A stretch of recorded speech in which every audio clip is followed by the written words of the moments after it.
Y'all, welcome to the Road to Rich podcast. This is a podcast where we talk about all things business, life, entrepreneurship, and things might get a little weird today. So I appreciate you joining us, and you'll understand what I'm saying when I introduce my guest today. I'm Aaron Rich, your host, and today I have an incredible guest, Brad Bromlow, the owner of Fat and Weird Cookie.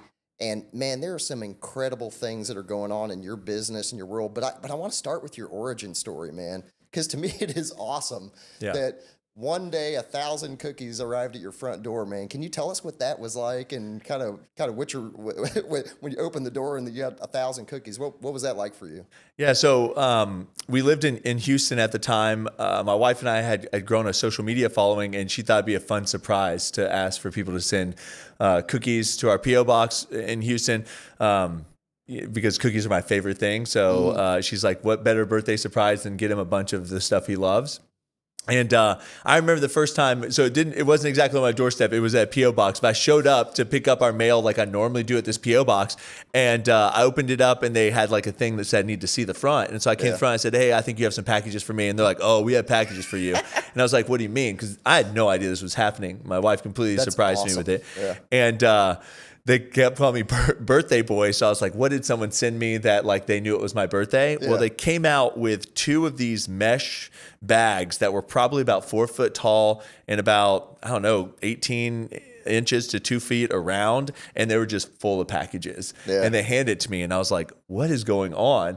And I got home and my wife told me that, that was a surprise for me, and she like laid out all these packages, and I came downstairs to them all like laid out, and it was all cookies. That's incredible, man. I think for a spouse to do that for their husband is pretty incredible. But what's funny to me is you guys are both pretty healthy folks. How is it balanced with the cookie thing? Yeah. So I had mentioned that we had a social media following, and our social media following was built around fitness. My wife and I used to share workouts on Instagram. We'd share recipes and things like that. A lot of people had just asked us when we got together, because I guess we were just 2 fit people that were dating at the time. And we just started sharing the workouts. We started sharing the recipes, and we grew a social media following that way. But people knew that we loved to get dessert. Anywhere we traveled, we were always trying to find like some unique dessert or the best dessert spot. So our following was built around fitness, and fitness is a big part of our life, but dessert is also a big part of our life as well. Yeah, that's where you get to have a little fun. Yeah. Like the awesome. 80-20 rule. So y'all weren't married at the time. When we first, at that time we were married, but I'm saying like when we first started the fitness stuff, we weren't. We moved to Houston together. We were just dating. We had met on Tinder, moved to Houston, and then I proposed, and then we got married a year I was going to say, because if somebody did that for me, I'd be like, you're the one. So. Yeah. We were married at that time. We were. So. Nice. Awesome. Yeah. So at what point did you realize that this cookie thing could turn into an actual business? Yeah. There was a lot going on in our life when the cookies like came to us. We had kind of gotten to the point where we felt like social media had become such a good income for us that we could quit our jobs. Mm-hmm. Not that we were making enough money to replace what we were making, but it was enough that once we quit our jobs and put the amount of energy that we were putting into our jobs into social media, we felt like we could at least get back to the point we were at. So we were comfortable taking that step. Nice. So the cookies were a way to supplement the income as well. We thought, hey, if we started a cookie company, we sold a few hundred cookies a week, like that would be the difference. That would be like, that'd be like a little, it'd be a guaranteed kind of extra little bit that would help with this transition. We thought it would be kind of like a 1 day a week we'd have to do this, and we'd be able to, make up some income. And gosh, we actually launched in August of 2018, and we were selling a couple hundred cookies a week, and then it was getting up to like 500-600 cookies a week, and then Hurricane Michael happened. Yeah. And we were baking out of Your Pro Kitchen out on the beach, which is a commercial kitchen you can rent space in. And we had to kind of shut down for like 3 weeks after Hurricane Michael. Just people's houses getting messed up, finding ingredients. You were here. Yeah. So we relaunched after Hurricane Michael, and our sales were like really low. And we were like, oh no. Like we felt like the ball was rolling and that ball had been stopped. But we kept pushing through, and sales picked back up, and by December we were selling over 1,000 cookies in awesome. a couple hours, and then would be sold out for the whole week. Wow. And that was the point that I was like, I need to like hire people and turn this into a full-time thing. It's got like more legs than we thought it did. That's incredible. What do you think the moment was where it just kind of clicked? I think just watching how quickly we were selling out and it was growing. You know, when you would sell a couple hundred cookies and it would take all week to sell, and then you all of a sudden are selling that same amount within like a couple hours, and then all of a sudden now you're selling your entire weekly allotment of cookies within the first few minutes of the website opening, and there's people that aren't getting cookies because they want cookies. You're like, okay, now my demand is exceeding my supply. And you're like, and if this is continuing to grow, like, because I kept trying to, hire more part-time people or, work a few more days a week to make more and more cookies, but it was still being exceeded. So I was like, at this point, I feel like it's a move to go all in. No, it totally makes sense. Yeah.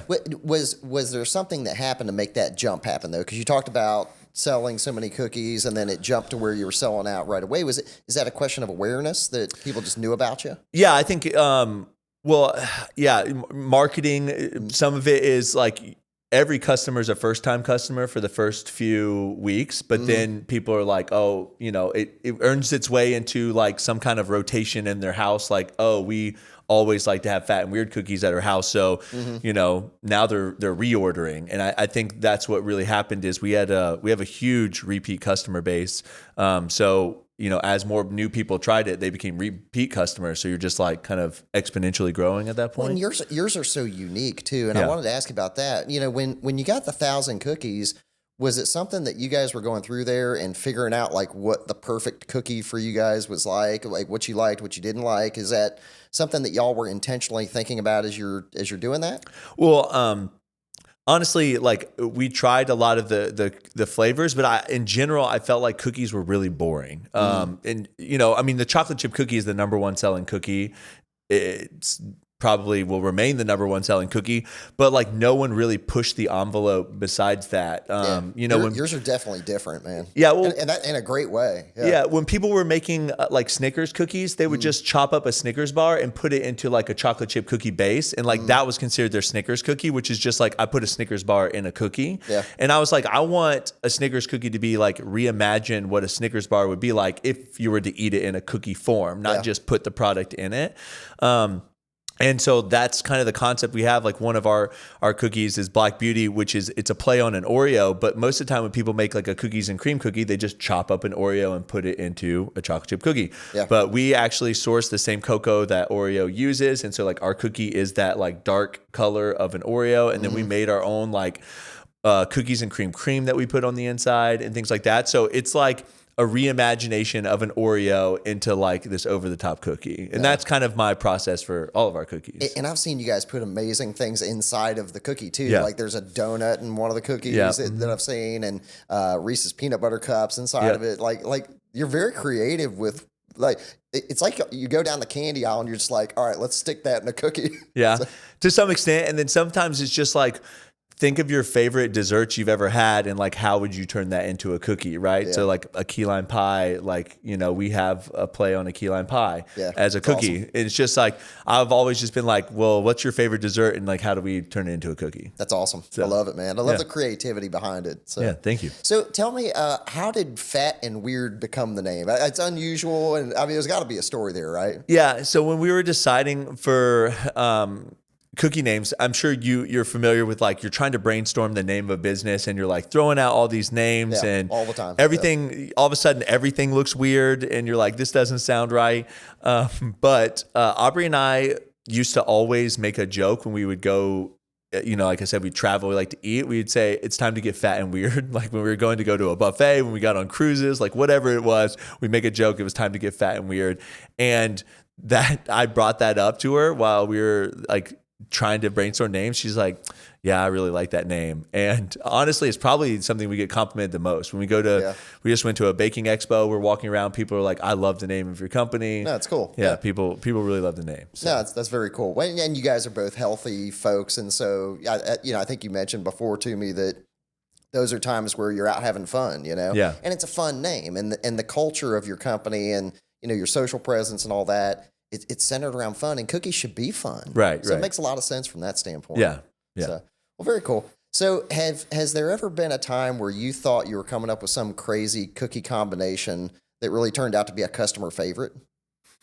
Oh, I was going to say, I thought you were going to say that flopped, because I was like, yeah, there's been some flops. Well, yeah, that too. You Yeah, know, yeah. but- Yeah, I mean, one of the ones that flopped the worst is, like I said, we tried to turn everything into a cookie. We did like a cherry limeade from Sonic, like kind of thing. So the cookie was like cherry and it had like a lime core. It was a good cookie, but what I've learned is, like, if it doesn't have chocolate or it's not some kind of like viral type flavor, people just aren't as interested in trying it. Yeah. And when forced to try it, they'll end up loving it a lot of times. We did a lemon blueberry cookie. It was for Mother's Day, but it was a blueberry cookie, like donut dough that we used, and then it had a lemon filling, and then it had like a streusel topping. And people just in general don't usually order cookies like that, but we donated a bunch to a church for Mother's Day, and the amount of people that contacted me after they had that cookie looking for more of that cookie was astronomical. It sounds great. Right, but like when you're seeing all these cookies, most people are like, oh, this one's chocolate, or this one's peanut butter, or this one's like more indulgent. Something and they're comfortable with. They tend to like, people tend to pick those flavors more. Yeah. But anytime people try a lot of our fruit flavors, they like love those cookies, and they are like, man, you know, but so it's a hard thing, right? It's like, you know what sells, and so you have to do a lot of this stuff, and then you have to try to convince people to also try this thing. So. Yeah, no, that's part of trial and error on those things. Right. But, all the ones I've ever had that you guys have had, even things that seem like oddball combinations, they're all good. I'm sure you guys do a lot of testing with that. Oh yeah, yeah, a lot of R&D. A lot of people try the cookies before they actually make it out. Yeah, very cool. So in running a business that is fun and kind of weird and unusual, how do you balance that with the serious side of business? Because I know on the operational side, you guys have to be serious about the things that you do. How do you balance that? Gosh, I feel like a lot of it is just like the difference between, forward facing and then, not forward facing stuff. Like, we have all the, we have HR, we have all the serious aspects of a company. But we also just know like you said, what the company is built around is cookies, and that cookies are fun. And so I think it's just like not losing sight of your company's like core values and principles, and the things, the way you operate and the things that you do. So, and do you find that your company culture with your staff is that way too, where it's lighthearted? And Yeah, for sure. It's a lot more like laid back and relaxed. I think that's because everyone knows their lane and does a good job in their lane. So, I think it just comes down to like hiring the right people for the roles that you're putting them in.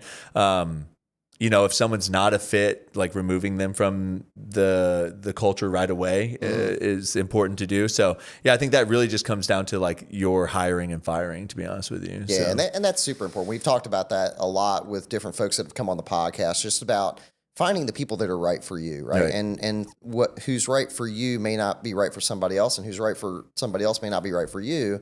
And you got to assess that. And I've told it a million times that personality and the soft factors for me are so much more important than I ever thought they would be when I started running a business, right? Right. Being able to perform the job, I put way too much weight in the resume and not as much on the human. Right. And now it's flip-flopped. It's crazy to me that it's that way. Yeah, and I would tell people like you know right away. Like I mean, within the first like week, you should know if this person's going to be a good fit or not. Yeah. And I think a lot of people, what they do is they drag it out, give people the benefit of the doubt, or they're worried they're going to make a mistake, and they let it linger, and then it gets harder and harder to make the right decision. Yeah, and if you know somebody's not right for you, the best thing honestly is to separate from them is in the early part of that, right? Because dragging them along is unfair to them as much as it is unfair to you to have the wrong person in the wrong spot. Exactly. And then they can get onto something else that's right for them that way. I've found that, and that was not something I originally thought about when I'm hiring and firing people and moving on from them. But it's unfair to them as well to keep them in a place where they don't need to be. Right. Yep. Mm-hmm. So with your company culture and kind of how you guys are. Yeah, I know you use social media a lot for getting, what you are as a company out there. What kind of fun ways do you guys use that to show people what you're all about? Yeah, I think that marketing is a huge piece of any business nowadays. I think that anyone can kind of start any company they want. So what sets you apart really is your marketing side of things. And so for us, we show some humor. I think we show a lot of behind the scenes of like what we're doing. I think a lot of people want to know how people are building companies. What your company stands for, and things like that. So, we show a lot of behind the scenes. I went to Minneapolis recently to meet with Target, and we kind of vlogged that whole trip and showed it on our social media. That's awesome. Our daughter's involved. We'll do like funny skits with her in the kitchen now. She's 4. Recently, we did a video where we just asked her what each machine did in the kitchen, and she had to guess. That's a funny video. I think it's a lot. Just people want to know who they're buying from, especially nowadays when you have like huge companies like Hershey's or whatever. When you're buying from them, like you don't know who you're buying from, who you're supporting. I think when people can see a small business and they like know who they're buying from and who they're supporting, it also creates that. You're buying from real people with real families, and who you guys are, and the kind of care that you put into your product. I think the social side of things is great for reflecting that. Yeah. So awesome. So when y'all are selling cookies and you're creating moments for people in their lives, do you see yourself as a conduit for facilitating memories for people as part of what you do? Yeah, I actually think that that's probably the most important thing for me. When I started the cookie company, I think that I'm always someone that likes that shared experience over food. I think it's like probably, having someone come eat dinner at your house or sharing a meal with someone is truthfully, like, in my opinion, like one of the most intimate things that you can do with like a group of people, because you're like getting to know people usually over food is a very intimate thing. I think it's like why when you go out to eat, everyone has their own little tables and there's not like this open dining experience at most places, because it is this, when you eat with someone, you like usually get to know them on a different level, Absolutely. And so for me, I've always enjoyed like sharing food with people, especially like good food. Like my favorite thing to do at a restaurant is like if something's really good, be like, oh, you have to try this. Like this is really good, sure. This level of like sharing. So I think with the cookies, I love this aspect of like someone's eating this cookies usually with other people, and there's this, shared experience of it. And so, I think all the time about how, our cookie dough bites, people are probably sitting on the couch with their family and they're like eating these cookie dough bites from a bag, or with our cookies, how so many people have been like, I ordered them for so-and-so's birthday and we cut up a bunch and we shared them, or people have tagged us in videos of like bachelorette parties where they have a bunch of our cookies and they've like made these like charcuterie boards with these cookies, and they're nice. and they're all eating them and stuff. And so I think back about like we're a part of people's memories, and I think that is the coolest aspect to me. Like that's like one of the reasons that I started Fat and Weird. And you get to see that now on the social side of things with user generated content, that where people are doing that. That's got to be awesome to see it. And you've done it in my life too, man. I've taken my kids to your place and took them into the where you used to be able to get the cookies. Right, the storefront was a big part of like that was a big reason I wanted the storefront, was to be able to like actually pop down in the moment and like see people enjoying the product that we made. Obviously, we just like grew so much that we had to close the storefront. But we have some great partnerships with DoorDash and stuff that's been able to help us still have our cookies like locally available to people, and then you can always pick up orders. But that's the thing I miss the most, is having a storefront. It's just, people had made it like a ritual. We had people that came like weekly on date nights and they came to our cookies, and, being able to like go down there and see people enjoying the cookies, it meant a lot to me. So. Yeah, no, and it's great. Like I said, you've been part of some of my memories, and, even stuff in the community that you guys have done too, and getting out there in the community and being part of that, that's important stuff. And, I appreciate that about who you guys are as a company. No, thank you. Very cool. So how has running Fat and Weird Cookie changed you personally? Oh man. I think it taught me a lot. Just when you're an entrepreneur, you have to learn how to do everything. And then as the business grows, like you have to grow as a person. I think that, I've read a lot of business books now. I've just learned a lot about how things operate. I think I'm a much more like patient person. I think I've grown a lot as a person through this. I think when you're given that kind of responsibility, you have to kind of grow, or else you're just not going to make it, right? Oh yeah, for sure. So yeah, I would like to think that I'm a much better person than I was when I started this journey. Like that's taught me a lot. So Yeah, running a business definitely changes you, and there's so many different facets to it. But patience is definitely one of them because you're dealing with folks all the time, and you can't be in a hurry all the time. Sometimes you got to wait to make the right decision. It's quite a process to go through. But yeah, you definitely I feel like running a business for 10 years is like you know doing something else for 30. Yeah. I feel like it ages you a little bit, but you're also wiser too for it. Yeah, and then too, like the patience with the timelines. It feels like some of the stuff that you're like almost like in this holding pattern, like waiting to hear about what's next. As we've moved from like our direct to consumer model into like more of a wholesale model. A lot of these companies you're meeting with are for decisions that are literally a year away. Yeah. That meeting with Target that I did in like May or June was for June of 2026. So a lot of this stuff is like you have that patience just because there's just so much just kind of like just part waiting of the process, to hear. Yeah. Mm-hmm. Yeah. So that's interesting. So you're moving more towards doing wholesale. Is that almost exclusively? Or? No, it'll never be just exclusively. But for me, I think that just kind of goes into the dynamics of how consumer spending has changed. I don't know how deep we want to dive into this topic, but back when we launched Fat and Weird, people would order online and they would wait a couple of days and they were fine with that. And then COVID happened and you were forced to order everything online. Stores closed down. So obviously like we had a even bigger boom during the COVID timeframe.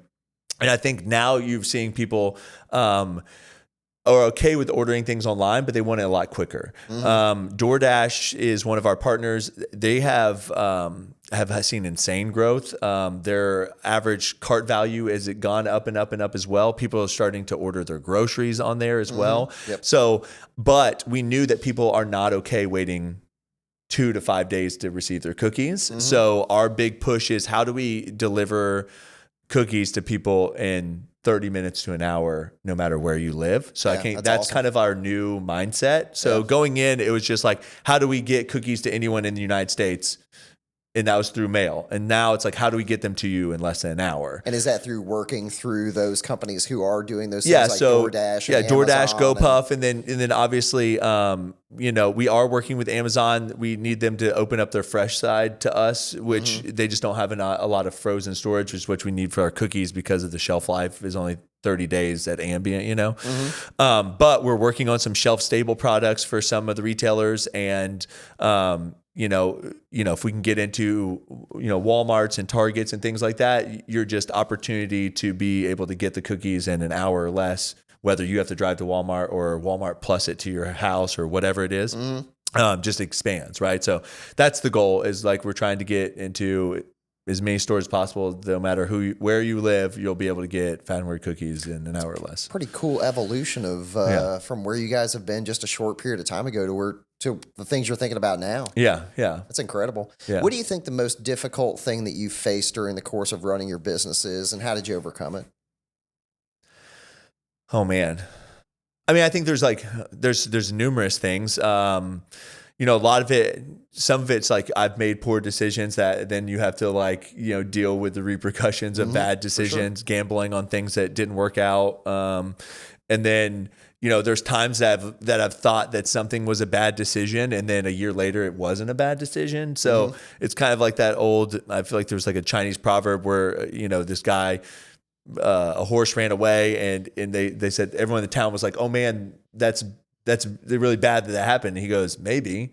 And then when the horse came back, he came back with 2 more horses. And everyone's like, oh, wow, that's you have great. 3 horses now, right? Yeah. He's like, that's really good for you. And he said, maybe. And it kind of is this evolution of things that are happening that people perceive as good and bad. Yeah. But everything kind of had an outcome that could be taken as good or bad as well. And Yeah. so this whole idea of like what's good and bad is like, I don't know, maybe I made a bad decision, but it ends up being a good decision. Yeah, You know, we definitely don't know all. I mean, you just Right. make the best decision you can at the time. Well, we bought a really expensive piece of equipment, and it's been made us financially be really tight on our cash flow right now. So there's some things I've wanted to do that I haven't been able to do, but that piece of equipment really future proofs us for a really long time on some of the capacity that we need to bring on some of these really big retailers. We just haven't signed any of them to a big deal yet. There's been some like small deals here and there.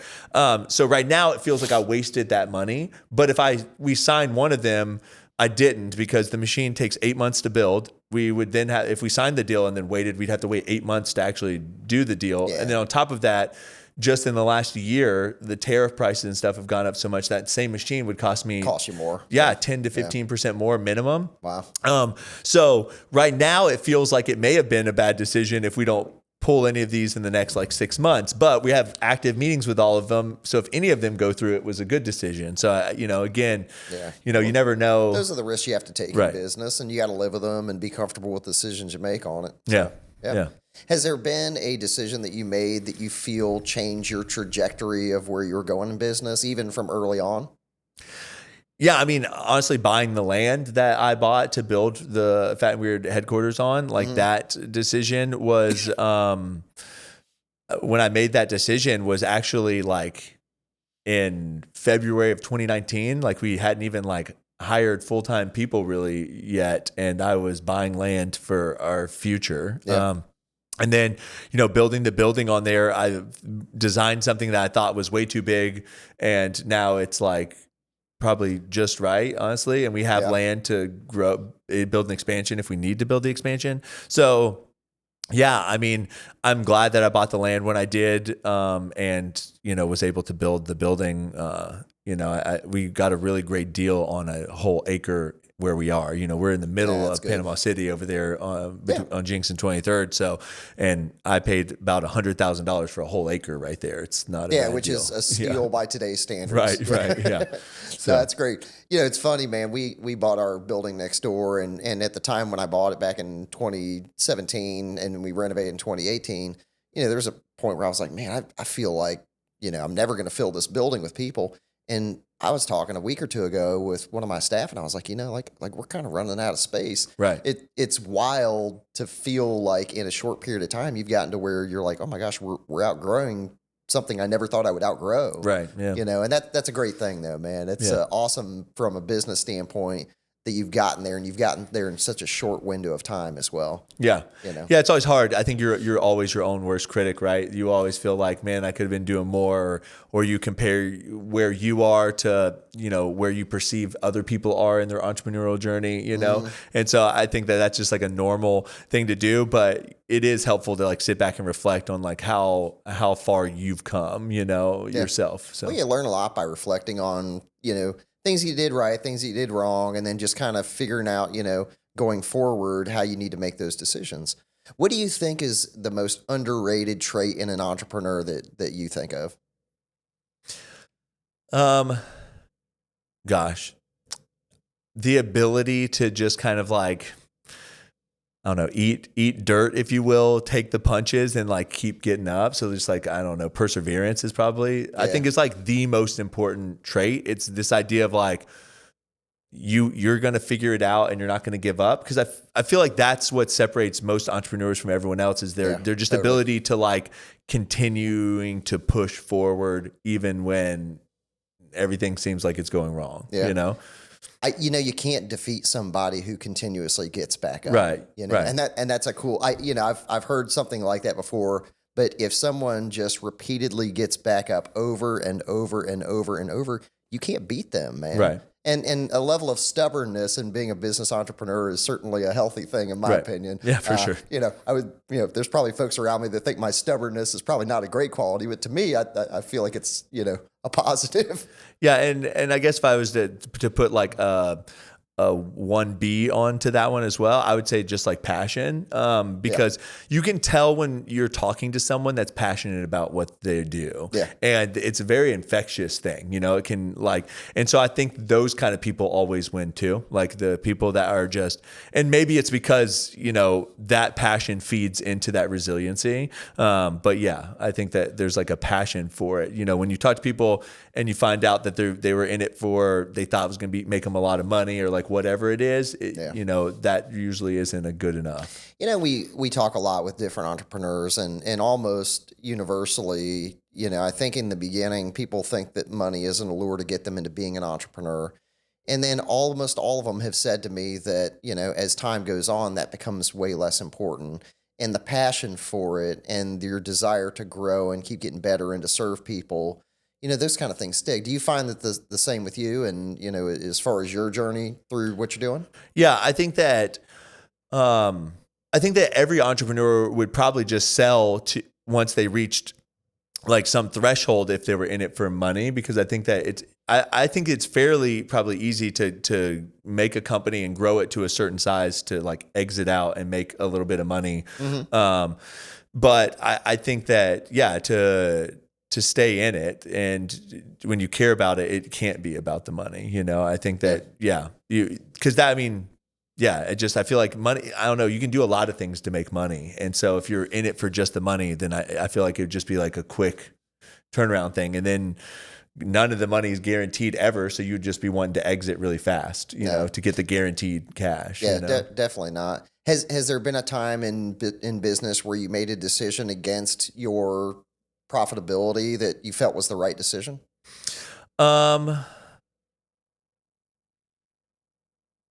Man, yeah. I mean, there's times like right now where we just maybe have like we're changing our packaging and we have a surplus, and I could just sit through and we could just sell the surplus at our normal rate. But I've decided that if we want to sell it quicker to move past that, it's less profitable to sell it at a discount. But then we can move on to like what we have planned for the future of our company as far as packaging and stuff goes. Mm-hmm.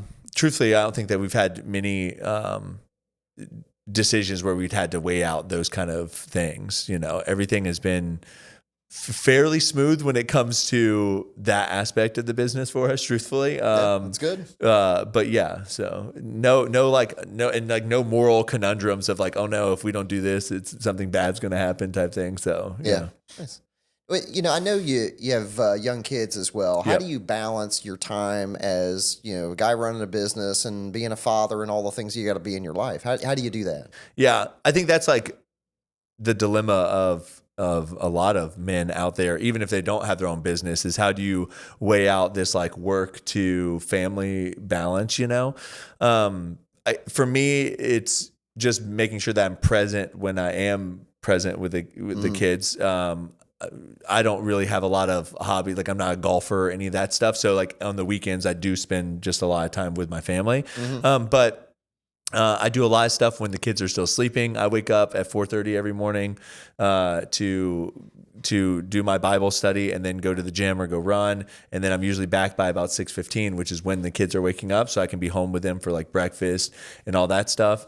And then I have a hard stop at work at 4:30. So like no matter what, like I'm going home at 4:30. Yeah, awesome. But most of the time I'm home earlier than that. But in general, like my day ends at 4:30, and I guess unless like literally the building's on fire or something like is an actual emergency. Because I think you just learn that like not everything's an emergency, and you can it'll wait till tomorrow. You definitely have to learn that as an entrepreneur. It sounds to me that you're very, very intentional with your schedule. Yeah, and I think entrepreneurs can learn a lot from that, of just setting your boundaries of what time is yours for you, what time is yours for your family, and what time is yours for the business. Right. Yeah. And that's definitely something that, I think a lot of people miss.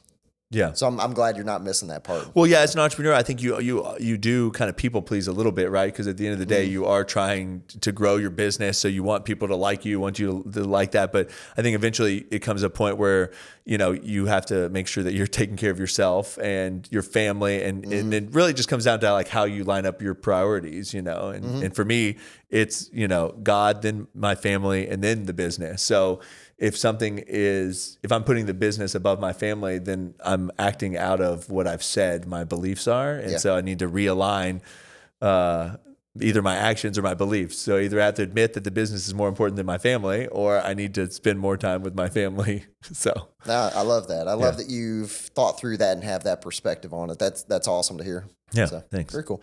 What is something that you value that other people don't? Ooh. I don't know if it's that other people don't value it, but I think that like integrity or like your word is something I value extremely.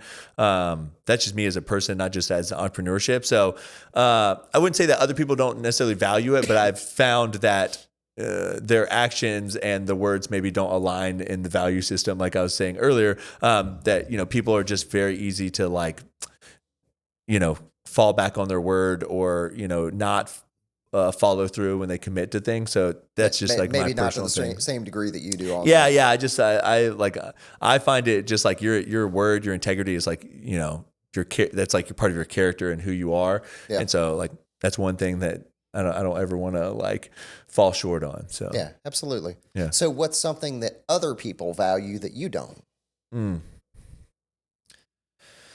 Oh man.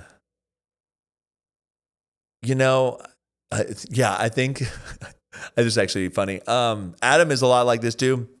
We're very just like blunt people. And so a lot of people value the sugarcoating of things. Maybe they don't openly say it, but they value the pleasantries in the morning. Like I'll walk in and be like, "Hey, did this happen?" And then they'll be like, "Oh, hey, good morning." And I'm like, "Oh, good morning. Did this thing happen?" It's like, so it's not that I don't, want to be cordial or nice, but like when I'm in the mode to like act, you're in the mode. Yeah, I get it. And so, it's funny. I'm from up north. I grew up around Baltimore, D.C. area, and people are so much more direct there. And it's like that where, I mean, like nobody means anything by it, but they're just very direct. And down here, there's so much more pleasantries. And, I go to the grocery and I have a conversation with the cashier and it's just a different world, man. Yeah.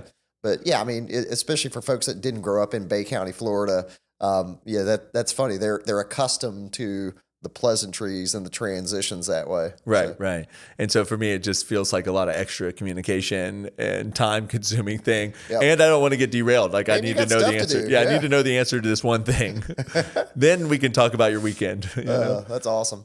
So in your business life, has there been something that you failed at, but you gained a very valuable lesson from it?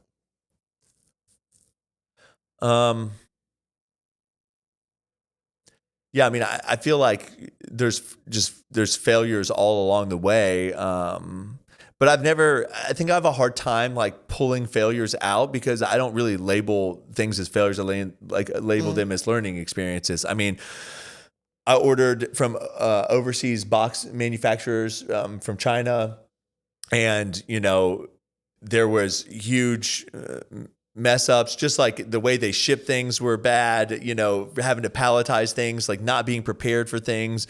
But I don't view those as failures. They were all just like learning experiences for me. So it's hard for me to like pinpoint something I consider like a failure. But yeah, I mean, I have tons of learning experiences, throughout this whole entrepreneur journey.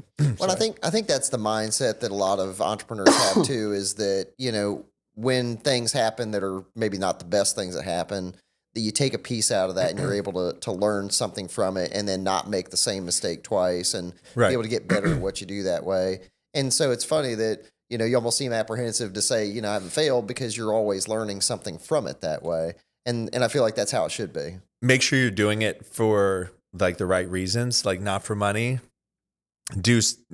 Build something around something that you're passionate about, and then like make sure there's a market for it. So I guess it's like a 3-step thing, but like a lot of people want to be entrepreneurs, but they want to make money or whatever it is. So they don't have something to be an entrepreneur about. Then other people, other people have like a market that they want to be in, but they're not passionate about the thing. And kind of like I told you before, I feel like when you're not passionate about it, you'll eventually lose because someone will come along that's more passionate, will iterate better, will, provide something better than you. And then there's other people that, they fit all the criteria for everything. There's just not a market for whatever they want to sell, a big enough market. And do you think it's more important to have a valid product or the passion for something and then figure out what you're going to sell or what service you're going to provide? Which one do you think is more important? Marketing. Yeah. Like just being like, it doesn't matter if you're passionate about something, or you have a great product. If you can't like market it, then it doesn't matter. I feel like passion helps you market it. Having a good product will help you market it. Yeah. So they're all intertwined. Right. For sure. Yeah. But marketing's still more important. Yeah. Well, you guys are certainly great at what you do. And on the marketing side, you've created a very, very unique product that is fun and enjoyable. And, I think everything around it, the business and the social presence and all that, really reflects a good deal of who you guys are. So, I think it's awesome you're doing it, and you're doing it right here in our backyard, which is incredible. Yeah. So, very cool. Well, I do want to say one other thing, too, before we wrap up today. I knew your grandfather, Bob, and got to fish with him a couple different times. And, man, I just wanted to tell you how much I appreciated his friendship. And, boy, he was the most incredible crankbait fisherman I ever saw. So I learned a lot from him, and I'm grateful for my time with him, man. So just wanted to mention that to you before we wrap up today. Yeah, I still have great memories of going fishing with him. We went, he had like a little private lease we went to and go fishing. I know he did a lot for the community. I remember him holding the little fishing tournaments at Sharon Sheffield Park during the 4th of July. With the Bass Club, they'd hold those little tournaments. He was really passionate about teaching other people to bass fish too. And so, yeah, I have very fond memories, and I'm glad that you can share those memories as well. I was grateful for my time with him, man. I learned a lot just from watching him and, how he was. And he was a gentleman, and, we would talk about things, and he would show me techniques and all that. And I was grateful for my time with him. Yeah. So. Well, thank you. I appreciate that. Awesome. Yeah. Thanks. Well, man, I really appreciate you being here today. Thanks for all you're doing, man. It's amazing to pick your brain about the success that you guys have had, and I can't wait to see where you go next, man. I mean, it sounds like just the future has so much more for you guys that I'm eager to see where you go. Yeah, I'm also eager to see. I feel like there's like just all these amazing things like on the horizon for us, and kind of like I said earlier, I just have to be patient and just see which doors are opening and which doors aren't. And but yeah, it definitely is a very exciting future for Fanware. That's awesome. Well, I know the doors will open for you as you want them to. It's just working through those and making it happen. So. Appreciate you being here today. Thank you. Yeah, thanks for having me. Awesome. Well, thank you for turning into another episode of The Road to Rich. And if you enjoyed today's episode, please share it with a friend and leave us a review, and keep supporting people in the community. Keep trying to grow your companies and keep walking your own road to rich. Thanks for tuning in.